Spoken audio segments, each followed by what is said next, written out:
ছেলেকে নিয়ে আবার চলে আসতে হলো মেডিকেলে।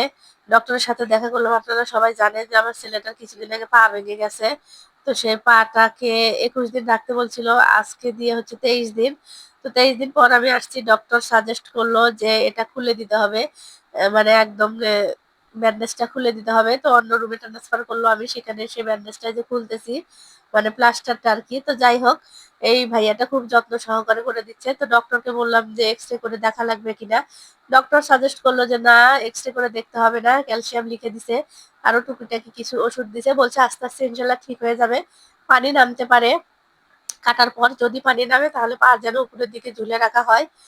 তো এগুলো টিপস দিল আর বলল যে হ্যাঁ, একটু চুলকানি হতে পারে যেহেতু অনেকদিন বাঁধা ছিল, বাচ্চার পা চুলকাবে, তারপরে ফেটে ফেটে যাবে, চামড়া উঠে যাবে। তো এটা টেনশনের কিছু নাই। তো যাই হোক, আস্তে আস্তে সাবধানতার সহিত এই ভাইয়াটা দেখেন সুন্দর করে কেটে দিচ্ছে। তো এখন অবশেষে কাটা কিন্তু শেষ। দেখেন পাটা অনেক শুকে গেছে। এখন দেখি হাঁটতে পারে কিনা। তো একটু উঠতে বলতেছে, দেখি কি করে।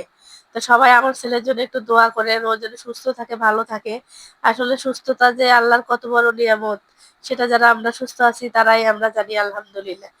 কারণ এই একটা শরীরের অঙ্গ প্রত্যঙ্গ যে কত দামি, যখন সেটা ভেঙে যায় তখনই বোঝা যায়। শুভকামনা আপনার।